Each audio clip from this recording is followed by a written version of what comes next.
Hindi po pagtatagal mga kapatid, tayo po'y dadako na po sa pangangaral ng salita ng Diyos. So tayo po muna yung muko at tayo po'y manalangin. Praise God, hallelujah. Panginoong Jesus, muli po, buong puso, buong isip, buong kaluluwa at buong kalakasan na kami po'y nagpapasakop sa iyo, Panginoon. At nais po namin sambahin sa pamamagitan ng mga faculty na ibinigay mo sa amin, Panginoon. Sa umagang ito, wala po kaming ibang pinakahihiling, Panginoon, kundi ang muling maranasan ka, Panginoon, sa pamamagitan ng iyong mga salita. Lord, kanina pa po, habang kami umaawit, Panginoon, nararamdaman po namin ang iyong banal na presensya, Panginoon. Kaya nga po, ang ating sako ngayon sa pakikinig namin ng iyong mga salita. Muli, Panginoon, mag-usap ka sa iyong bayan, sa iyong mga anak, Panginoon.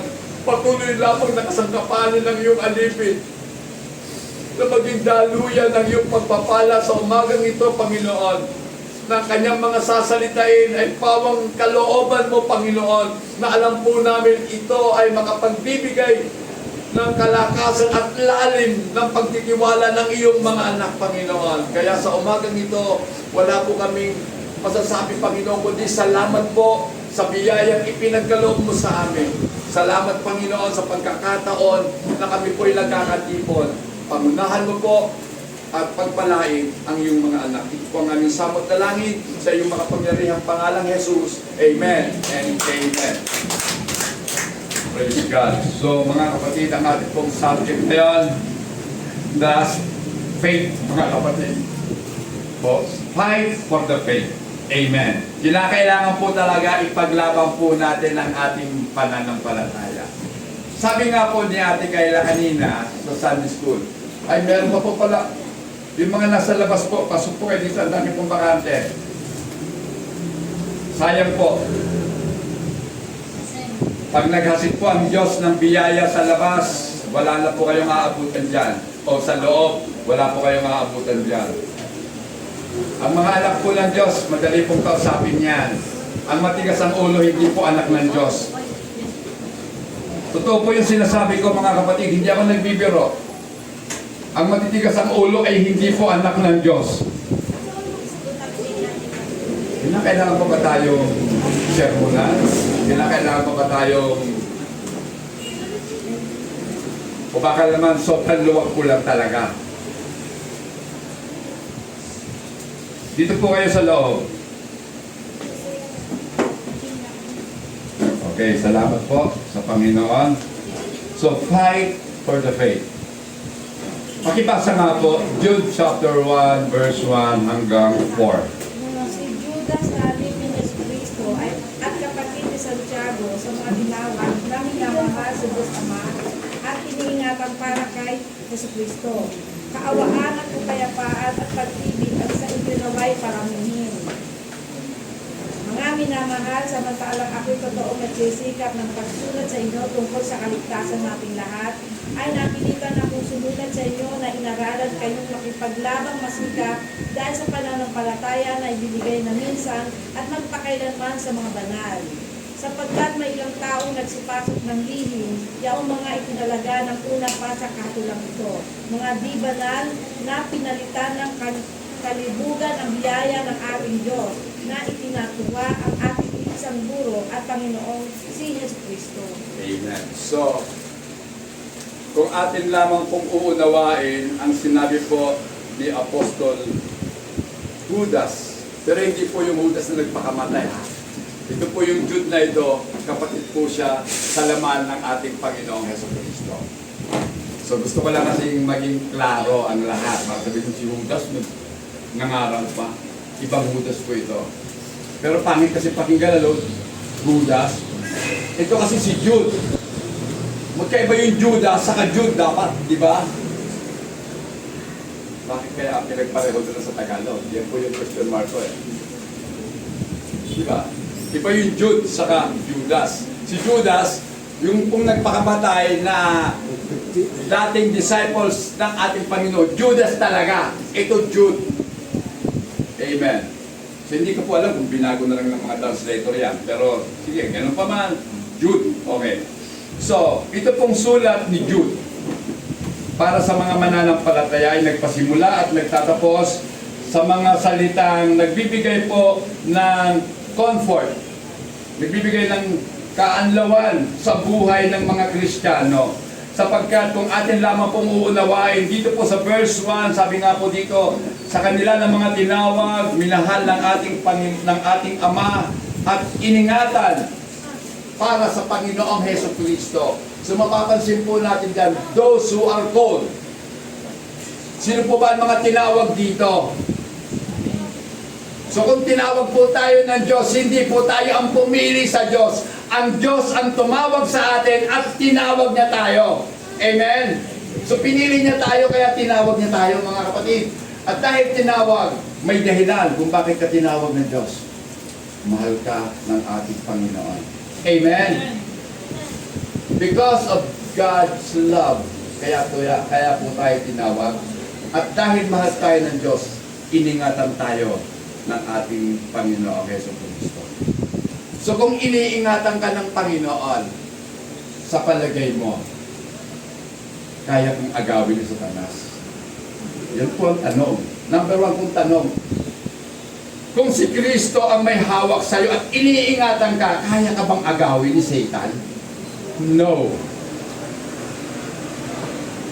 Hindi po, tama? Hindi talaga. Iyang pong tatlong yan na verb, ang tawag kasi ng bahagi po ng pangungusap na kung tawagin nga po ay tinawag, minahal, at iningatan, sila po ay verb. Sa Tagalog, ano yun? Pangdiwa. Mahina po sa Tagalog. Pagdating po sa, mahina talaga. So, pandiwa. So, pag sinabing pandiwa, nagbibigay po ng diwa. Tama ba yun? Yeah. So, makikita po natin dito, na tayo po ay tinawag ng Diyos, minahal ng Diyos, at iningatan po ng Diyos. At dahil nga po dito, ito pong si Apostle Jude ay excited, mga kapatid. Excited siya. Na sa kanya nga pong pagsulat, sabi niya, ako'y napilitang sumulat sa inyo. Bakit? Upang bigyan po tayo ng babala. Asawa ni mga kapatid. So, kasi gusto ko lang makuha kung talagang nag-attentive yung mga isip natin. Nakikinig nga pala kayo. Okay. Jude is excited to begin by stressing the security of the believers and God's electing and preserving love. So mga kapatid, ito po, tumutukoy nga po dito na ang Diyos sa kanyang pagpili po sa atin, ibig sabihin, may nakita siya sa atin kung bakit niya tayo pinili. Amen? Siguro nakita sa atin, hindi dahil sa kagandahan mo, kundi kaawa-awa ka talaga. May impyerno ka. Amen? So lahat po kasi tayo ay destined para sa impyerno. Pero naawa sa atin ng Diyos. Pinili niya tayo at sa pagkapili sa atin, nandito po yung tinatawag na preserving love ng Diyos. Yung pagmamahal ng Diyos sa kanyang mga anak ay nakapag-preserve sa atin. So, maiingatan po tayo ng pagmamahal na ito ng Diyos. Amen? Naniniwala ba kayo na mahal nga kayo ng Diyos? Amen? Pero may isa akong tanong.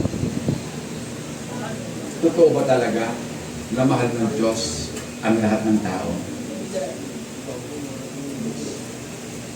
Ano? Natahimik yata kayo? Hindi. Hindi. Tama ka. Tama ang asawa ko. Hindi lahat ng tao ay minahal ng Diyos. Kasi ang totoong mahal ng Diyos, mga kapatid, ay yun lamang kanyang mga anak.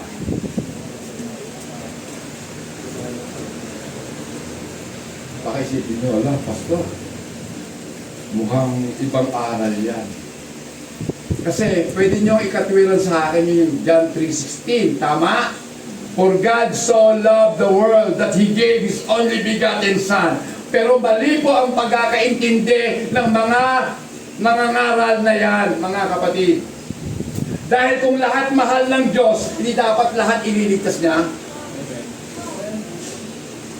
Bakit ang sabi sa Matthew 1:21, ang ating Panginoong Hesukristo ay naparito upang iligtas ang kanyang bayan. Sino yung kanya lang na bayan? Sino ba ang kanyang bayan? Ang kanyang mga hinirang, ang kanyang mga pinili. Sa palagay nyo, mga kapatid, mali ang Bible? Nung sinabi ng banal na kasulatan na sa mga huling araw, lalaganap ang kasamaan. Ngayon, mga kapatid, di ba? Kaya nga, sila Sister Jenny, takot na silang, yung mga estudyante nila, takot na nilang pangaralan, baka sila sakit, barilin. O di ba? Akala ko sa Amerika lang mangyayari yun, barilan sa eskwelahan. Dito para sa Pilipinas, kumikiral na rin. Saksakan. Di ba? Sa Cavite lang, meron sinaksak na estudyante. O, Cavite City yata yun, ano? O, meron pa sa Gentry. Dami na! Kaya nakakatakot na talaga. So mga kapatid, eto po yun. Pakibasa nga po, Ephesians chapter 1 verse 4, ano sabi? Ayon sa pagkapili niya sa atin sa Kanya bago itinatag ang sanlibutan, upang tayo maging mga banal at mga walang dumi sa harapan niya sa pag-ibig. So, mga kapatid, paano natin yan pabubulaanan? Itong Ephesians chapter 1 verse 4. Just as He chose us. Pinili niya tayo bago pa ang foundation ng mundo. Ibig sabihin, bago pa likhain ang mundo, pinili ka na ng Panginoon. Paano nangyari yon? Wala pa nga si Eva at si Adan, nakapili na ang Diyos. Hindi ba naisip yun, mga kapatid? Bilang tagapagturo, iningus ko yan. Bakit? Sinasabi dito ni Paul na before the foundation of the world, God chose us. Ibig sabihin lamang sa plano ng Diyos, ibig sabihin kasi may plano ang Diyos. Tao lang naman ang hindi talaga gumawa ng plano. Diba? Ngayon kung may plano kasi tayo, kailan ka dapat mag-asawa? Anong edad mo dapat mag-asawa? So kung wala ka pa doon sa target date na pag-aasawa mo, hindi ka talaga mag-aasawa. Yan ang plano. Tama? At kung mayroon nang niligaw sa'yo, dapat ang tanong mo, ano naman ang gagawin mo sa akin? Kung sakaling tayo na ang magkatuluyan. Gagawin mo ba akong prinsesa? O gagawin mo ba akong pusado sa bahay? Dalawa lang yan lagi. Oh. Ano naman papakain mo sa amin ng magiging anak mo? Oh, yun ang mga tanong na dapat sagutin ng mga nanliligaw. Amen? Yan ang may plano, mga kapatid. May plano. So, kinakailangan kasi magplano tayo kung paano ang Diyos nagplano ng lahat ng bagay. Ganon din dapat ang kanyang mga anak. Dapat din naman magplano. Jeremiah 31 verse 3, ano sabi?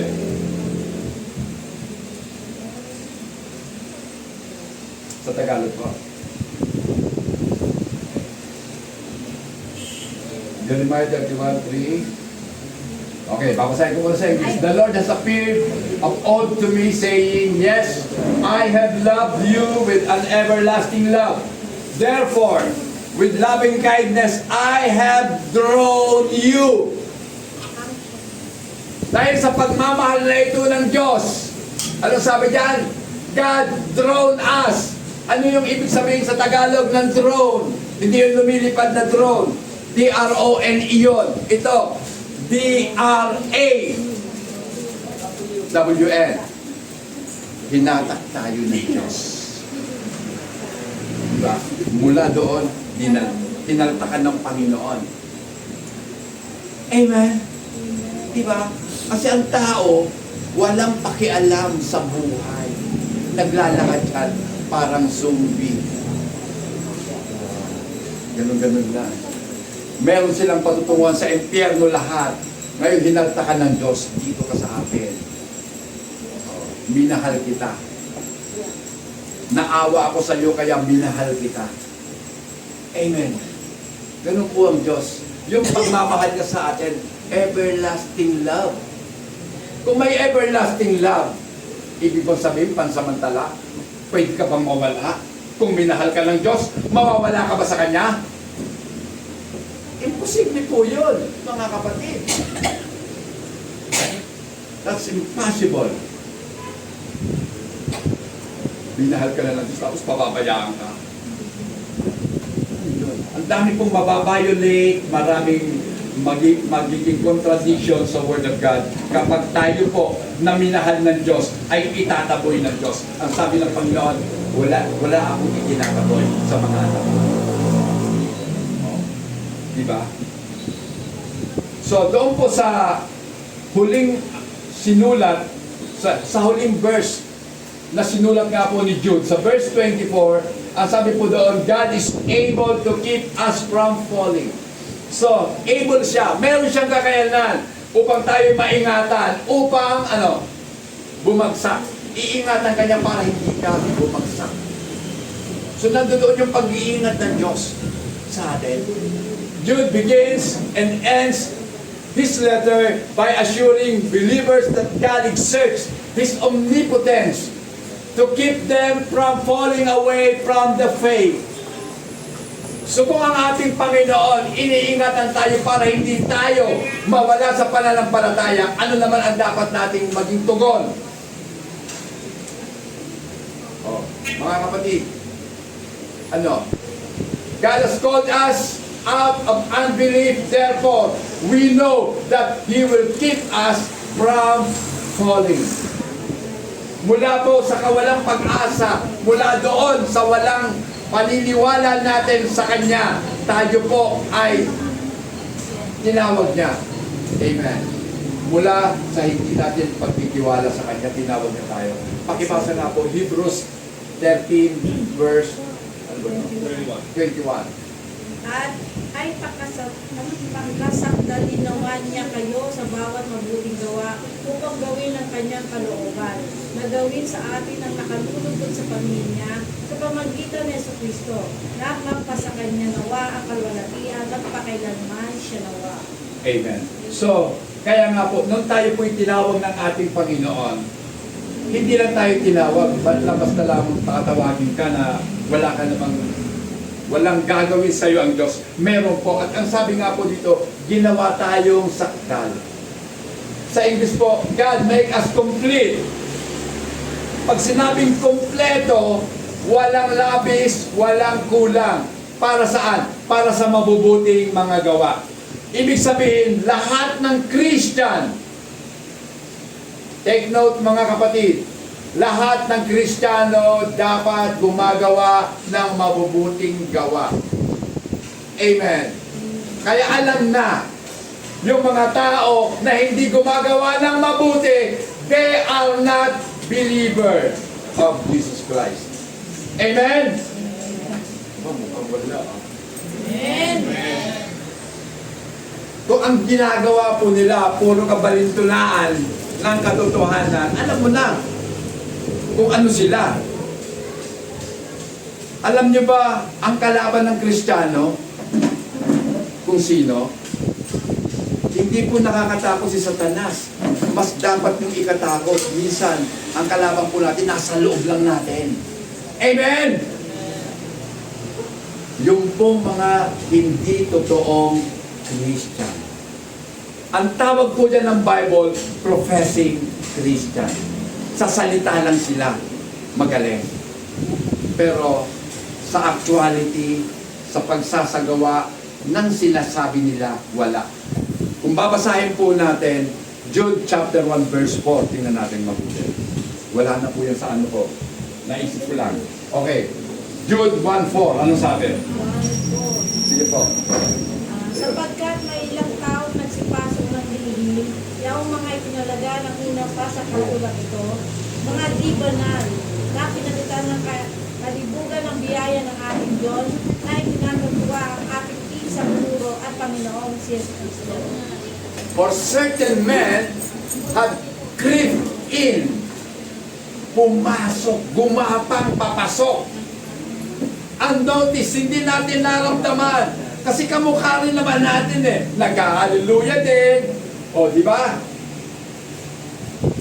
Nagbibigay din sa ng kanilang mga abuloy para sa Panginoon. Pero mark them out, sabi po ni Jude. Sapagkat sila po, yung mga matagal nang itinalaga ng Diyos para sa kapahamakan. Pumasok po sila. Ang daladala po nila, maling aral ng Diyos. Amen. Ingat po tayo sa mga ganon. Lalasunin ang utak natin ng mga taong yan. Yung mahalagang aral, hindi po nila binibigyan ng diin. Kundi ang sabi nga po dyan ni Jude, na sa mga taong ito na nagsipasok na hindi natin namamalayan, bantayan ninyo sila sapagkat sila yung nakalaan para sa condemnation. Iko-condemn sila ng ating Panginoon. They are ungodly men, hindi makadiyos na mga tao, na kung saan they turn the grace of God into lewdness and deny the only Lord God. And the only Lord God and our Lord Jesus Christ. So mga kapatid, ingat po tayo dito. Yan dinidinay nila ang Diyos at ang ating Panginoong Hesus Kristo. Bakit sinasabi ito, mga kapatid? Alam na yan. Alam na natin yan kung sino yan. Kapag dininay mo ang katotohanan na si Jesus ay ang Diyos mismo, kabilang ka sa mga tinutukoy ni Jude. Na ungodly man creeps in unnoticed. Sila po yun. Amen. Kapag hindi mo pinaniwalaan na ang Diyos at si Jesus ay iisa lang, delikado ka. Amen.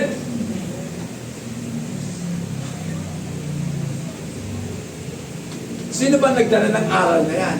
Mga tao. Hindi mga apostol. Kundi yung mga nag-i-interpret na lang ng Bible sa sarili nilang karunungan. Ang sabi nga sa totoong hermeneutics, sa tunay na hermeneutics, ang pag-aaral ng salita ng Diyos, let the Word of God interpret itself. Hayaan mo na ang salita mismo ng Diyos ang magbigay ng interpretasyon sa kanyang sarili. Amen. Sabi ko nga, pag nag-aaral po tayo, dapat let the Holy Ghost who is in you, yung banal na Espiritong nasa sayo, siya ang dapat nagtuturo sa atin. Yung napapakinggan natin sa pastor ninyo ay dapat konsultahin natin ang Holy Spirit. Tama ba ang sinasabi ni pastor? O mali? Dahil kung mali si pastor, dadalhin kayo ni pastor sa impyerno. Amen? Ako po ay handa ang i-scrutiny ninyo. Handa po ako doon. Amen. Kasi mas mainam na malaman ko kung mali ako. Habang mas maaga pa para maisaayos ang mali. Amen. So, mga kapatid, ito po yung pagkatawag sa ating lahat. Lahat po tayo tinawag. Our calling is to contend for the faith. Let's fight for our faith. Ipaglaban po natin ang ating pananampalataya. Amen. Amen! Walang tao pwedeng magdikta sa'yo kung ano ang dapat mong paniwalaan. Diyos lang ang may karapatan. Amen! Contend with our faith. Magpaglaban tayo. Sabi nga ni Paul kay Timothy, fight a good fight of faith. makipaglaban ka ng mabuting pakikipaglaban sa pananampalataya. Kasi, pag may pananampalataya ka, may laban na. Di ba, Sister Mary? Kapag gusto mong lumakad ng matuwid sa harapan ng Diyos, mas lalo ka namang didemonyohin, litanin. O, di ba? Talagang susundan ka. At i-overtake ka pa talaga ng kalaban. O, kasi gusto niyang mag-rage ka na din. Di ba? Kaya maraming napapahamak eh. Dahil ang dali natin mag-react. Na hindi natin iniisip muna yung magiging consequences ng ating mga gagawin. Kaya nga po, bawat isa po sa atin, ito yung pagkatawag sa atin, ipaglaban natin ang ating pananampalataya. Kung may kaibigan kami sabi, friend, huwag ka muna umaten. Minsan lang naman eh. O, diba? Minsan lang ako magyaya sa'yo. No. Just say plain no. No.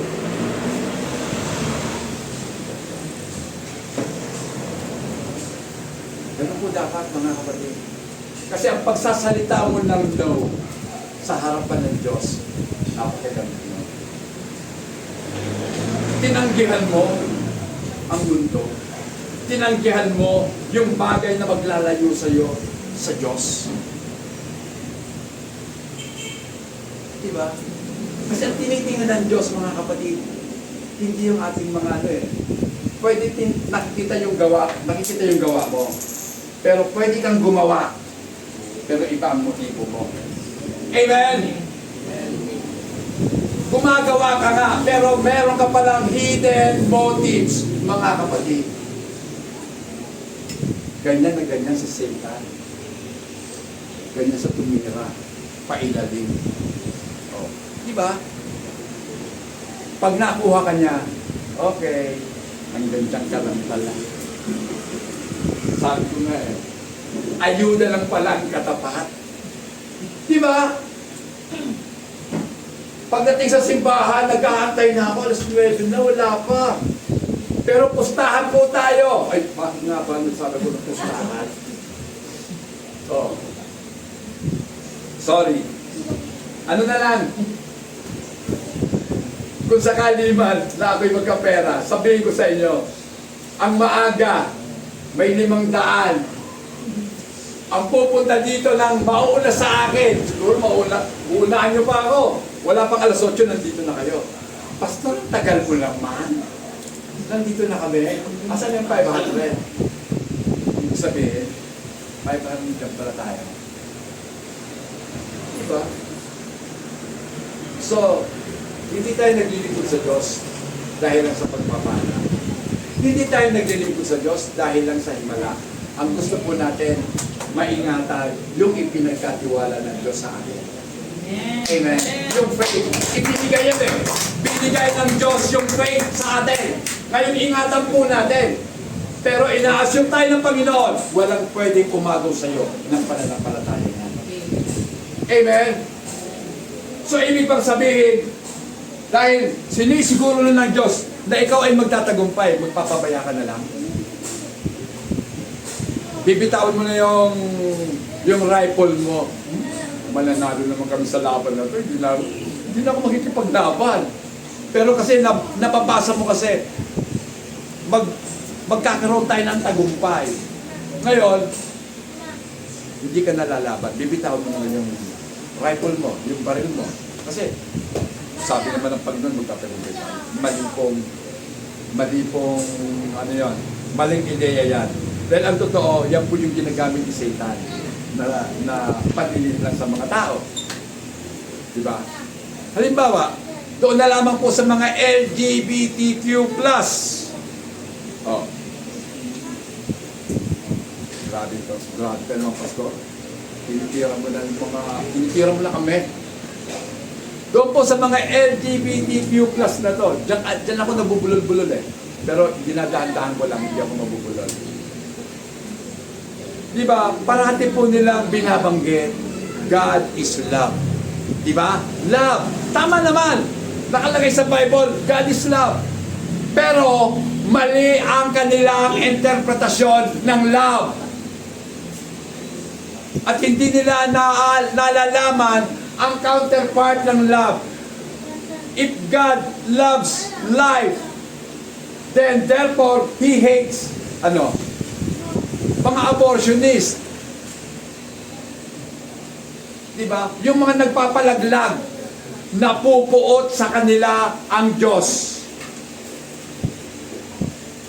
Hindi sinasabi nila vice ganda.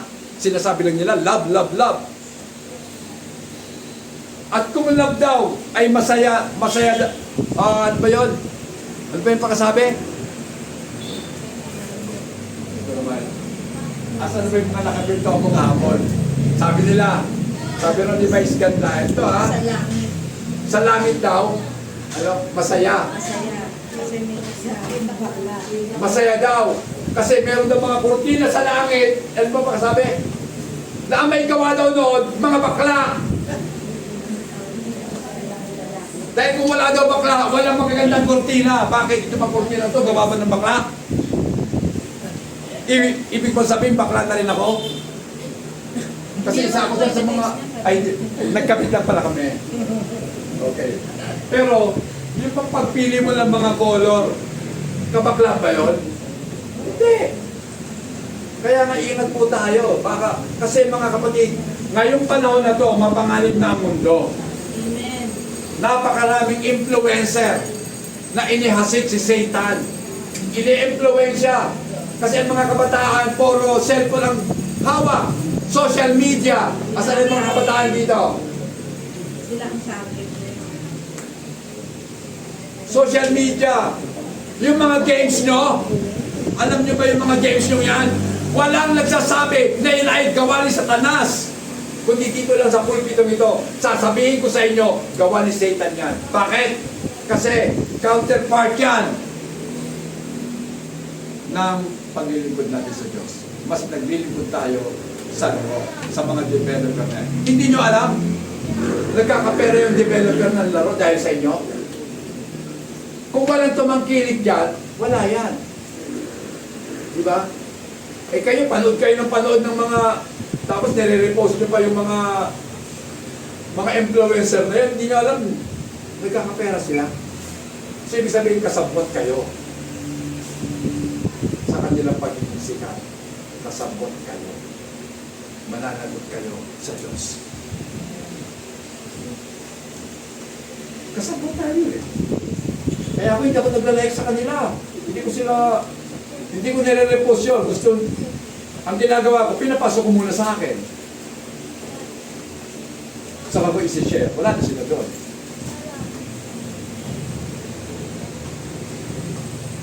Kasi nakikita nyo, di ba? Pag nag-share kayo, nandito yung unang pinanggalingan, nakalagay doon sa baba. Kung gusto nyo mawala yun, tanggalin. Ipasok nyo muna sa ano nyo. Saan ba yung tawag doon? Naintindihan na po namin.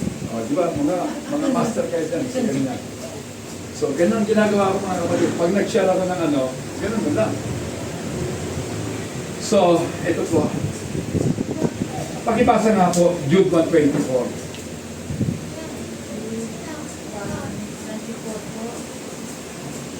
Ngayon doon sa makapag-ibingan sa inyo mula sa pagkakisod at sa inyo'y makapaghaharap na walang mapintasan na may malaking galak sa harapan ng kanyang kalwalatian. Hanggang 25, Sister Janet.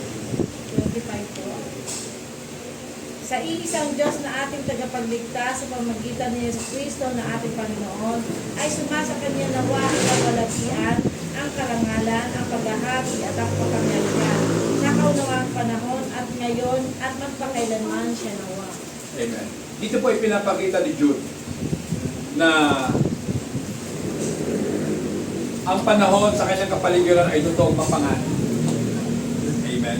So, kumbaga, wala pong pinag-iba nung isinulat ni Jude, yung kanyang sulat para sa mga Kristiyano sa kanyang kapanahunan, wala po itong pinag-iba sa ating kapanahunan ngayon. Kaya nga po, ang sabi dito ni Jude, pinangangaralan niya ang mga Kristiyano na ipaglaban ang kanilang pananampalataya. Amen. So, although we are assured of victory of the believing, pero mga kapatid, hindi lang ang hulugan na hindi na tayo makikipaglaban. Sabi nga po ni Paul, nakipaglaban ako ng mabuting pakikipaglaban. Hindi siya bumitaw sa kanyang pananampalataya. Binugbog na siya. Binato siya.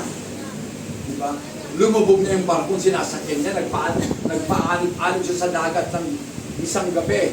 O diba? Napakadilim pa doon. Pero hindi siya sumuko, mga kapatid. Ang daming naranasan ni Paul. Naku, mararanasan natin, baka bumigay na tayo. Amen? Pero, hindi po sumuko si Paul. Kasi, he fights for his faith. Pinaglaban niya ang kanyang pananampalataya. Kahit na sabihin pa ni Poncio Pilato, huwag kang sumamba, bibigyan kita ng 10,000. Ano? 10,000 lang ako? Diba? O sige, hindi ka 10,000. Millions ang halaga mo. Bibigyan kita ng 10 millions. Itanggi mo na lang si Kristo. Payag ka. Yan ang usapan lang natin, mga kapatid. Dito kasi makikita kung gaano tayo katapat sa ating Panginoon. Ito nga, payaya nga lang. O sabihin, ayuda na nga lang eh. Bakit kasi yung mga politiko tinataon linggo? Diba? O kaya may kasiyahan lang. Meron tayong kasiyahan dito. Kumbidado ko kayo. Huwag na huwag kang hindi darating. Magtatampo ako. Ikaw naman. Ayoko magtampo siya. Pastor, ayoko magtampo talaga. Mawawalan ako ng best friend. Aawayin niya ako. Ayoko magtampo. Basta gawin mo. Pastor, naiintindihan naman ako ng Diyos. Pwedeng ako, hindi na lang ako kitibo. Kaya ako naman, sige, bahala ka. Ikaw naman ang mananagot. Di ba? Bahala ka. Ikaw naman mananagot. At kung sabi po natin, maiintindihan tayo ng Diyos, sabi lang natin ang totoo, pilit mong binibigyan ng katuwiran ang iyong gagawin. Ganun tayong mga tao. Mahilig tayong mag-rationalize sa ating mga ginagawa. Pero mga kapatid, ito po, ang pangako po na Diyos ng tagumpay sa atin, katulad nga po ng tagumpay na ibinigay ng Diyos kay David. Pakibasa po, 1 Samuel chapter 17 verse 47. Then all this assembly shall know that the Lord does not save with sword and spear. For the battle is the Lord's, and He will give you into our hands. Ito yun nung nakaharap ni Haring David ang kalaban niya si Goliath. Di ba? Sa Tagalog nga po, pakibasa. Ang upang maalaman ng buong kapisanan, ito na hindi nagdiligtas ang Panginoon sa kabugitan ng tabako ng sipa. Sapagkat ang pagbabakang ito ay sa Panginoon at ibibigay niya kayo sa aming naman. Hindi nagliligtas ang Diyos sa pamamagitan ng sword and spear. Sa tabak at sibat. Hindi ganon ang pamamaraan ng Diyos. Ano ang panlaban ng Diyos? Salita. Amen? Kasi ang salita niya ay pinaka makapangyarihan sa lahat. Amen? Naniniwala ba kayo? Kung ako ang nakaupo dyan, tatayo na ako eh. Sabi ko, yes, amen! Kasi ang salita ng Diyos, pinakamakapangyarihan sa lahat. Dahil nung sinabi niya lang, nagkaroon na eh. Out of nothing comes everything. O, di ba? Dumating ang lahat. Mula sa wala, sinabi lang ng Diyos. At kung sabihin ng Diyos, magtatagumpay ka, ano ngayon gagawin mo? Matutulog ka na lang. Total, pangako ng Diyos sa akin, magtatagumpay ako sa buhay, magtutulog na lang ako. Ganun tayo minsan eh. kahit hinog na yung bunga, parang silang tamad lang, di ba? Sister Ray, nakangangapak mo. Tagal naman bumagsak. Dumating yung ibon, tinukto ka na. Hinog na yan, masarap. Sa katuwaan pa ng ibon, iniputan pa siya. Shoot, sabi niya. Very good talaga. Yan ang napapala ng mga, tamad. Amen. So, kinakailangan tayo makipaglaban. Amen. 2 Chronicles chapter 20 verse 15. Palibasa. At kanyang sinabi, dinggin ninyo buong Juda at inyong mga taga-Jerusalem, at ito ng Haring Josaphat, ganito ang sabi ng Panginoon sa inyo, huwag kayong mga takot o mga lupaypay man, dahil sa malaking karamihan ito, sapagkat ang pakikipagbaka ay hindi inyo kumpisan. So, ang labanan kasi, hindi atin. Ang gusto lang ng Diyos, makipaglaban ka lang. Amen?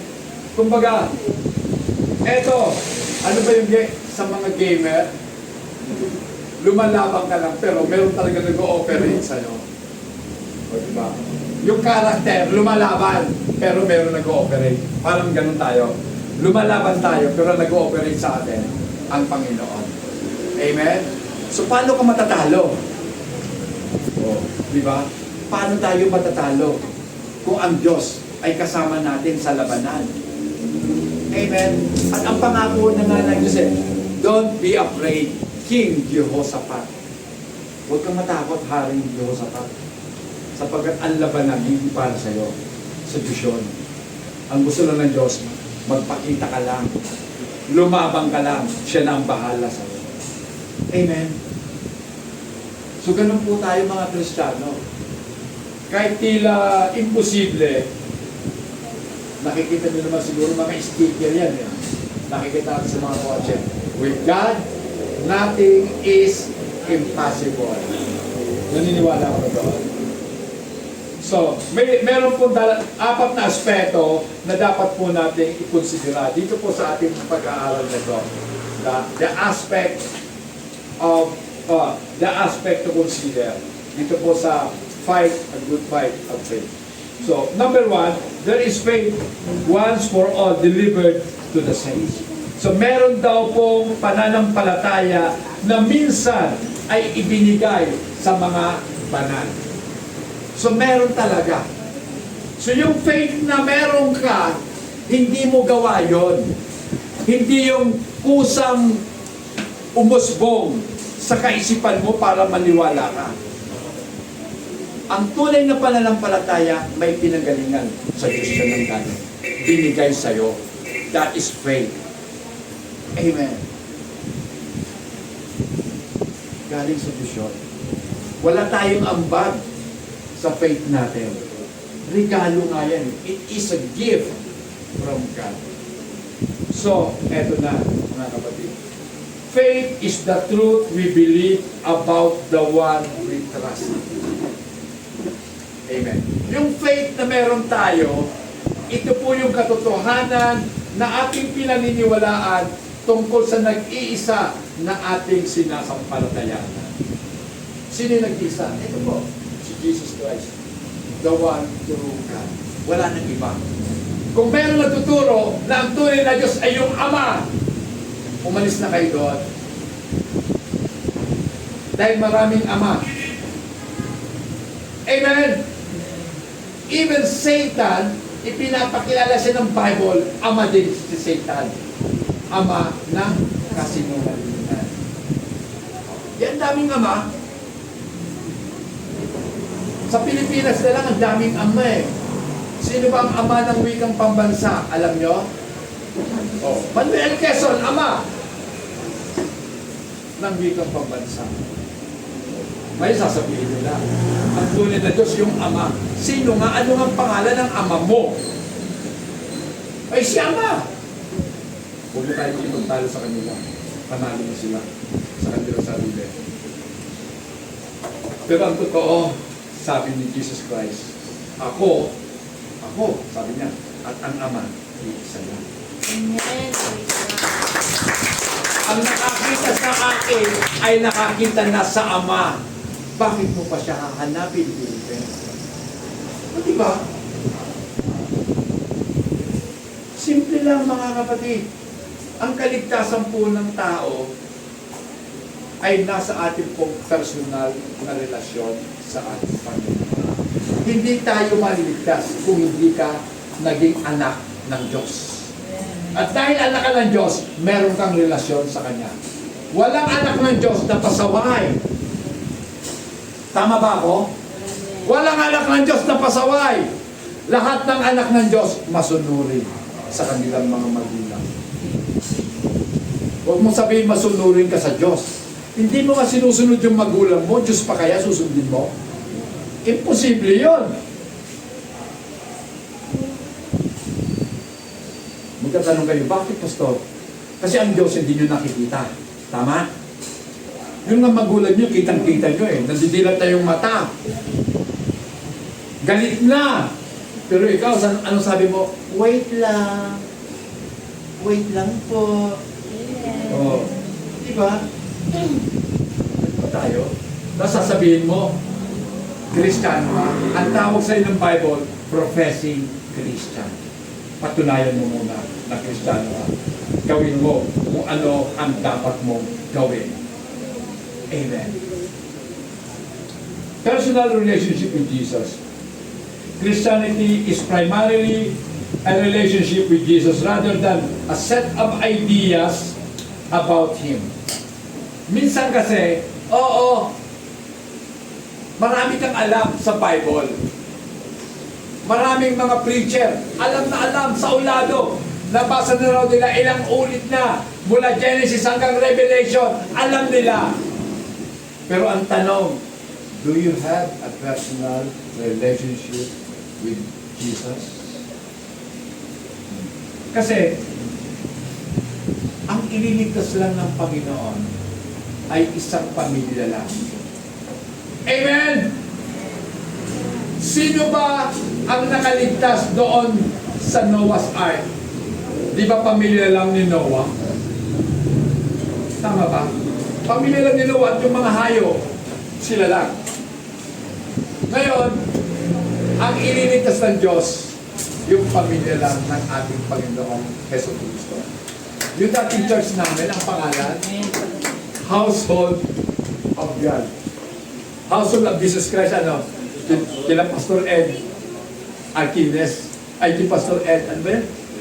Pastor, yung sidekick ni Pastor Ed Arquines, naalala ba yung studio?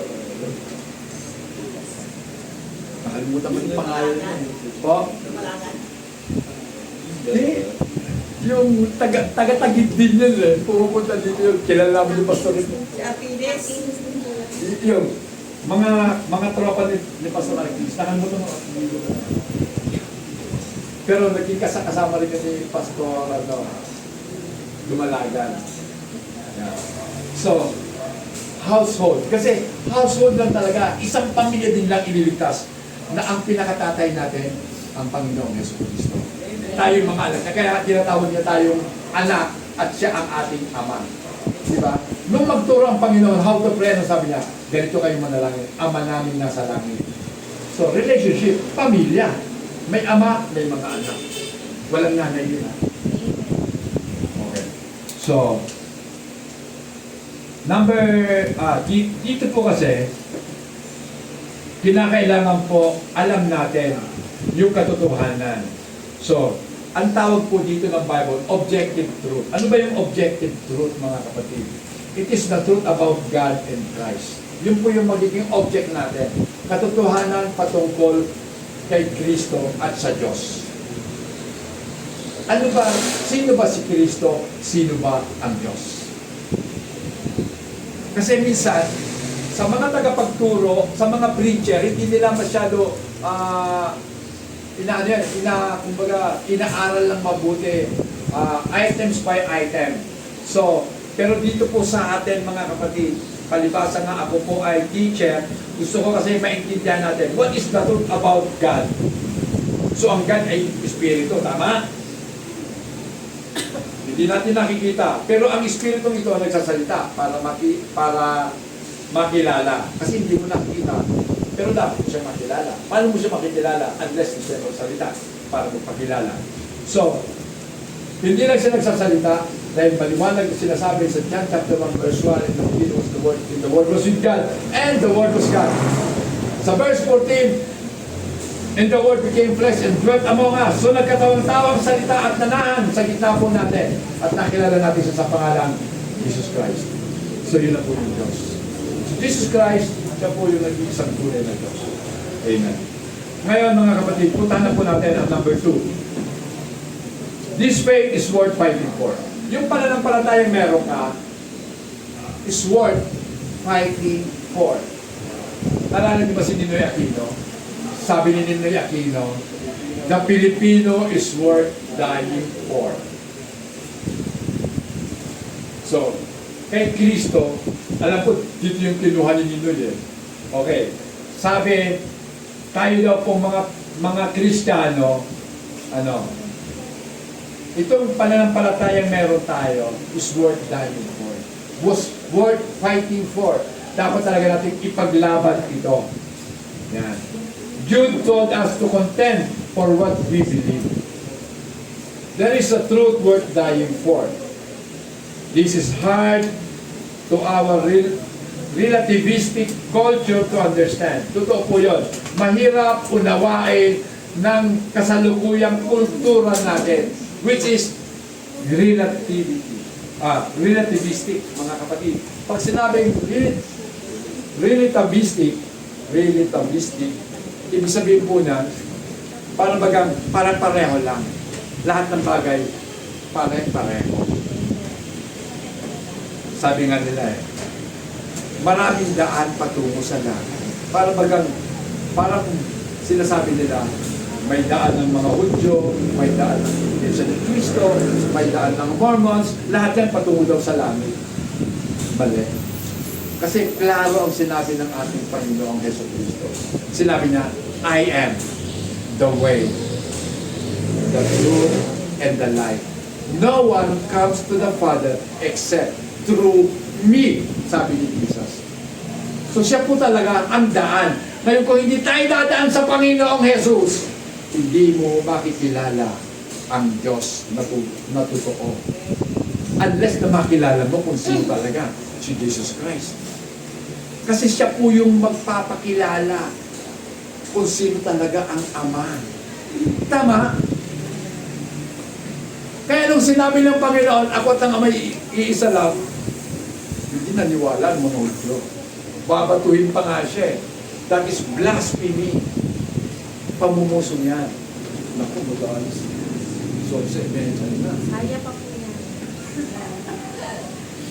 Sabi ko, 11:30 lang eh. Okay. So, okay lang yan. Meron naman pala tayong pagkain. Hindi tayo maguguto. Opo. Okay. Ay. Nakakagutom. Amen. So, mga kapatid, dahil nga po ang pananampalataya is worth fighting for, hindi lang po sa panahon natin ngayon. Alam nyo ba, napakaraming martyrs na namatay dahil sa kanilang pananampalataya. Willing silang mamatay, willing silang ikapo sa mga poste at sindihan, gawing sulok sa Roma. Willing po silang ipakain sa mga leon. Okay na sana kung ikaw lang uunahin mo na yung mga mahal mo sa buhay, yung anak mo, itatapon sa mga leon. Nakita mo yung anak mo, pinagpipiestahan ng mga leon. Diba? Ginugulugulanin ang katawan, kinakain nila. Kung ikaw yung tatay, anong pakiramdam mo? Diba masakit yun? Yan po yun. Worth fighting for. Ipaglalaban ko. Sige, patayin niyo ang anak ko. Patayin niyo ang mga anak ko. Patayin niyo ang asawa ko. Then patayin niyo na rin ako. That's it. Amen. Ganyan ang mga Kristiyano noon. Ewan ko lang ngayon. Diba? Noong panahon po na ang reyna ng Inglaterra ay si Bloody Mary. Kaya sa tinawag na Bloody Mary, ang dami niyang pinapatay ng mga Protestant, ng mga Reformist. Kasi si Queen Mary, Catholic. Alam niyo sa England, dalawa ang naging religion ng England. Kung sino yung hari, kasi yung mga hari ng England, ng France, ng Germany, halos magkakamag-anak lahat yan. Ng Spain, magkakamag-anak. Amen. So, nagkataon na ang naging hari po ng England, si Mary. Malupit na hari yon. Lahat ng protestante, pinapatay. Ang dami niya pong pinapatay na mga martir. Kaya nga may tinawag ng martyrs eh. Diba? Sila Sister Kay nakatira sa 13 martires. 13 martyrs na kulide. Sa amin sa Naga, meron 15 martyrs.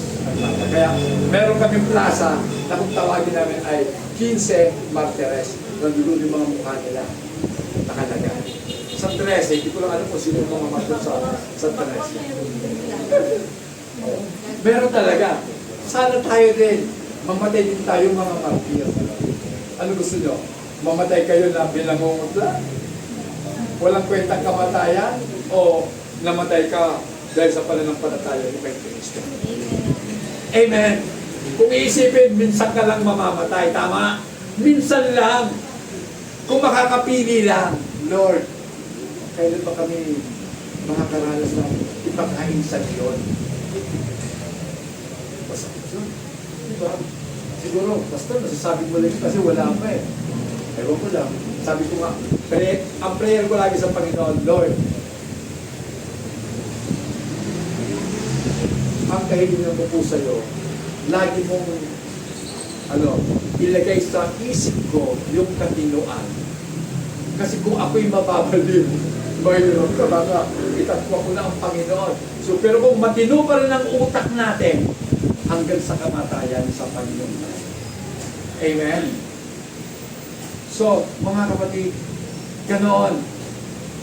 The faith that we cherish now was preserved for us by the blood of the countless martyrs. Alam niyo ba kung bakit nakarating sa atin ang Bible? Dahil sa mga nag-buwis ng kanilang buhay para sa mga Biblia yan. Amen. So wag po nating baliwalain ang kanilang paghihirap, ang kanilang sakripisyo. Isipin mo na lang ang ating kaligtasan.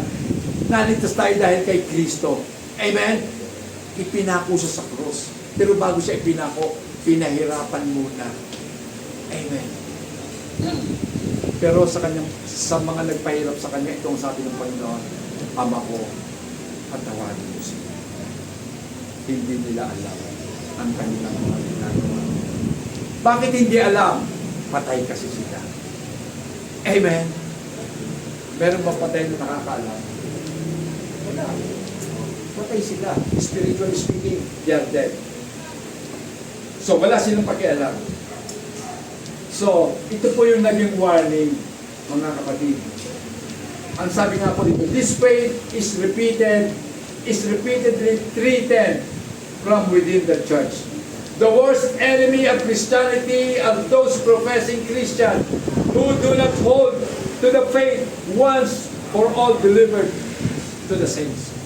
Sila daw itong mga nagsasabing Kristiyano lang sila, pero hindi pinanghawakan ang pananampalataya. Hindi isinapamuhay. Sister Kayla, nabubulol-bulol ka kanila, no? Isinasa pamuhay. So, hindi ipinapamuhay ang pananampalataya. Sabi nga po ni Santiago, show me your faith without your deeds, and I will show you my faith by my deeds. Ipakikita ko sa iyo ang aking pananampalataya sa pamamagitan ng aking mga ginagawa. Amen. At sa tanong na lahat ba ng tao may pananampalataya? Yes, tama yon. Lahat ng tao mayroong pinaniniwalaan.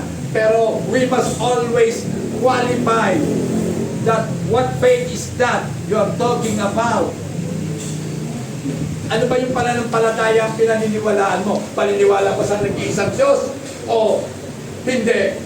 Ngayon, ang sabi ni Jude, mag-ingat kayo. May mga nakapasok na sa simbahan. Oo. Kasi kung papasok dito si Satanas, alam na natin, oh, Satan, wala nga. Eh, pero kung ang papasok tayo, kaibigan mo pa. O, di ba? Friend. Oh. Halika na muna. Iwanan natin si Pastor. Kaya mo siya magtatandaan dyan.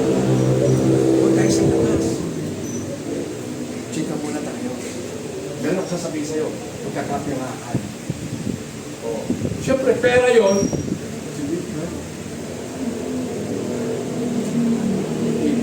Kaya nga po dito sa church na to, bawal ang negosyo. Tama? Sa church na ito, hindi po welcome talaga. Hindi welcome ang mga inaalok, katulad ng iba. Dito po kasi, ang inaalok ko lang dito, ang inaalok lang dito ng ating Panginoon sa pamamagitan ko, kaligtasan ng tao. Amen. Wala nang iba. Kung paano aayusin ang buhay natin at kung paano natin dapat ipamuhay ang pananampalataya meron tayo upang ito'y maging pagtitiwala sa Diyos. Amen. So, makikita po natin dito, ano, may warning po si Paul. Meron din warning si Jude. Kay Paul, pakibasa, Acts, verse 20, chapter 20, verse 29 to 30. Pakibasa po.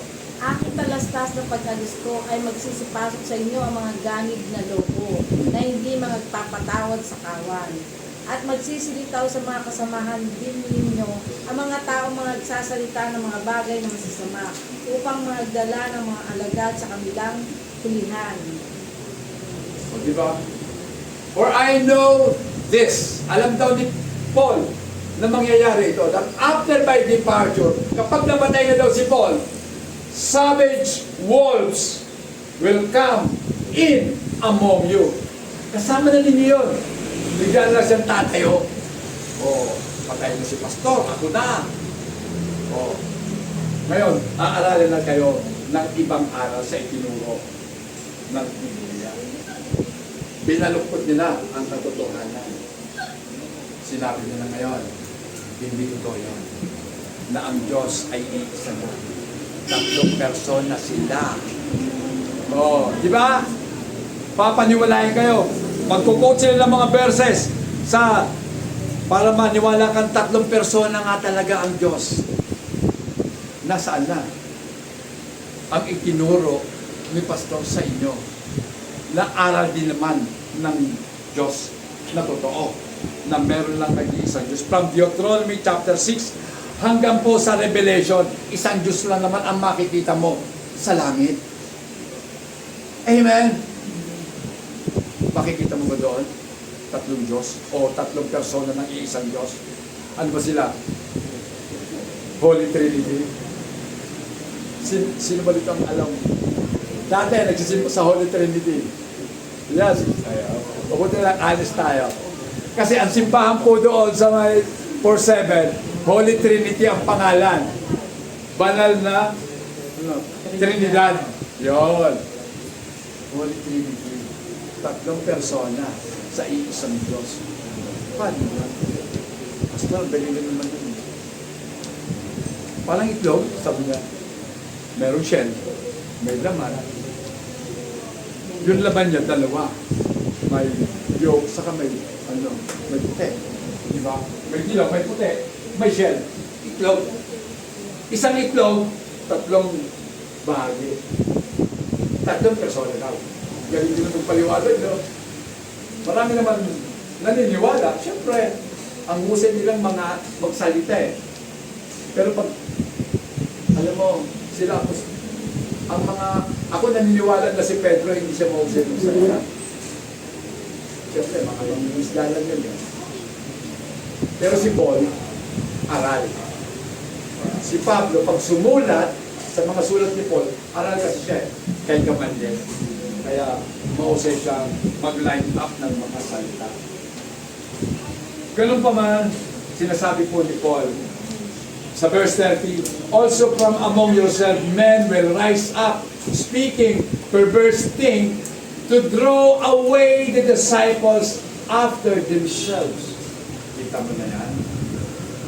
Manghahatak na sila. Ganun yan. Masaya nito sa amin. Marami kami. O, di ba? Mas marami kami. Sa inyo, ang init. Sa amin, aircon. Sister Rain, ano kaya? Gusto mo na ba itong ipa-aircon? Kaya lang, maliit ito eh. Kasi pag pina-aircon mo to, tiyak, makakagagal tayo ng marami din eh. Doon tayo, lalo na pag summer, doon tayo kila pastor. Bakit? Mahalin tayo. Oh, tutulungan nyo lang ako eh. Kasi sabi nyo, masarap doon, malamig. Oh. Isipin mo ba naman, 2 horsepower yun. Di bali, 10 horsepower. Tulog talaga sila. Uy, magdadala naman kayo ng gumo talaga. Oh, mga kapatid, babalayan. Kinakailangan pagsakripisyo tayo habang nasa lupa pa lang. Kasi ang tunay na kaligayahan sa langit hindi dito. Amen? At ito po yung sinasabi din naman. Contentions with professing Christians. Ito na, contention. Yan. Almost all of Paul's letter have to do with contention that he was having with professing Christians. Sabi nga po doon sa Philippians chapter 3 verse 18 to 19, pakibasa po. Sapagkat marami ang nagsisilakad na siyang madalas na aking sinabi sa inyo. At ngayon sinasabi ko sa inyo na may pagtiyak na sila ang mga kaaway ng krus ni Kristo.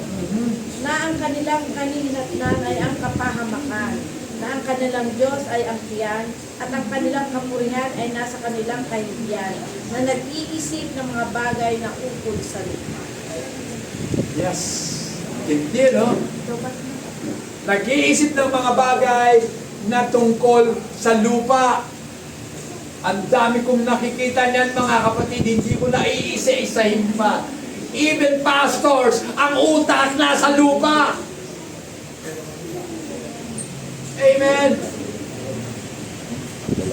Pastor, galit na galit ka talaga sa mga pastor na yun. Siyempre, matuwa ako. Dapat sila ang nagsasabi ng totoo, pero kasinungalingan sila sabi nila. Ano bang sabi ng Bible? Huwag kayong mag-impok ng kayamanan sa lupa. Amen? Pero tanungin niyo sila sa mga nauto na mga miyembro. Amen? Sa mga nautong miyembro, mga kapatid, gusto ko masana live na to. Kasi gusto ko bombahin ako ng mga, ng mga pasya. Sige na, magpas kayo. Wala akong pakialam sa inyo. Sasabihin ko lang yung totoo. Dahil kung tunay kang lingkod ng Diyos, isa sa pamuhay mo, sinasabi ng Panginoon. Do not store up for yourselves treasures in heaven. Treasure here on earth. But, sabi ng Panginoon, magpundar kayo ng mga kayamanan sa langit. Pastor, meron na po akong kayamanan sa langit. Kaya pwede ba? Huwag mo na akong pagkalaman kung nagpupunta dito ko ng kayamanan sa lupa. Maliwanag kasi ang sabi ng Panginoon. Kung nasaan ang iyong kayamanan, nandun din ang iyong puso. Kung ang kayamanan mo nasa lupa, siyempre ayaw mong iwanan ang lupa. Amen? At hindi ka maniniwala na ang lupa ay susunugin ng Panginoon. Siguro masunog ang mansyon ko. So, mawawala sa lahat. Hindi wala na tayong pinag-iba sa Jehovah's Witnesses. Hindi po sila naniniwala na ang mundo ito ay masusunog. Ay, nako. Ang hirap. Ang hirap pong mabuhay na kanyang hahawakan ng pananampalataya. Pero magagawa nating mabuhay sa awa at tulong ng ating Panginoon. Amen. Amen. So, every true believer should contend for the faith. The best thing you can do to become a church that is effective in contending for the faith is to become a church well built on faith. Sa Jude chapter 1 verse 20, anong sabi? Ngunit kayo, mga minamahal, papagtibayin ninyo ang sarili sa inyong lughang banal na pananampalataya na manalangin sa Espiritu Santo. So papagtibayin ninyo ang inyong sarili sa inyong mga banal na pananampalataya, sa inyong naiibang pagtitiwala sa Diyos. Papagtibayin mo. Pag sinabing papagtibayin, ibig sabihin nun, kailangan mong gumawa. Gagawin mo para ma-strengthen yung faith mo. Anong gagawin mo para ma-strengthen yung faith mo? Diba? You need to pray. You need to study the Word. You need to meditate the Word of God. And you need to practice all that the Word of God said. Amen. Prayer is an indispensable part of contending for the faith. Mahalaga mga kapatid, na ang ating pong pananalangin, pinaka-importanting bahagi sa pakikipaglaban natin para sa ating pananampalataya. Ang Kristiyanong walang panalangin, madaling matalo ng kaaway. Madaling magapi ng tukso. Huwag niyo sabihin sa akin, ang tukso babae lang. Hindi lang babae yung tukso. Ang daming tukso sa mundo. Amen. Pera, kasikatan, ano pa? Sige nga. Kayamanan, pera na yun. Di ba? Tukso talaga yun. Ano bang gusto mo? Maging gwapo ka? Maging sikat ka? Di ba? Hindi na kailangan, meron akong followers na mga 2N. 2N! Nagbibilang sila ng followers. Hindi ko nga alam kung ilan ang followers ko. Wala yata nagpo-follow. Kasi pag nag-post ako, wala naman nagla-like. Okay lang. Basta mahalaga ginagawa ko. Pag ako po nag-post, para sa Panginoon yan, hindi para sa kung sino pa man. I-like nyo man yan o hindi, ang Panginoon alam niya. May ginagawa ka para sa Panginoon. Conclusion mga kapatid.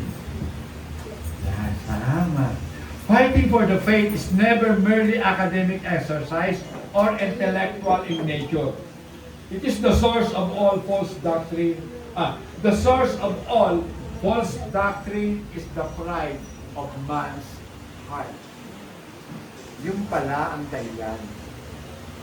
Kung bakit merong mga huwad na pananampalataya ay dahil po sa pride ng puso ng tao. Amen. Diba? Kasi paniwalain ka ba naman sa Satanas, hindi ka mamamatay. Magiging katulad ka ng Diyos na nakaaalam ng mabuti at masama. Kaya nga nahulog si Eva eh. Gusto ko rin yun. Gusto ko rin maging marunong. Gusto ko rin maging maraming alam. Dapat alam ko ang mabuti at masama. Yan po ang problema eh. Lahat ng tao, alam kung ano ang mabuti at kung ano ang masama. Dahil alam niya ang mabuti at masama, hindi niya na pinagtitiwalaan ang sinasabi ng Diyos kung ano ang mabuti at kung ano ang masama. They themselves are the judge of their own. Sila na mismo ang humahatol para sa sarili nila. Amen? Diba? Ito ang tama eh. Tamang gawin ko. Ang magiging ang kalalabasan po ng ating lipunan, chaos, kaguluhan. Dahil kanya-kanya tayo, lahat may tama. At dahil lahat may tama, sira ang mga... sira na. Lahat may tama na eh. Kasi lahat para sa kanila tama eh. At sila na mag-decide kung alin ang tama at kung ano ang mali. So, let God decide what is right and what is wrong. At para sa atin, ipaglalaban natin ang tama at ipaglalaban natin ang pananampalatayang ibinigay sa atin. Tumayo tayo.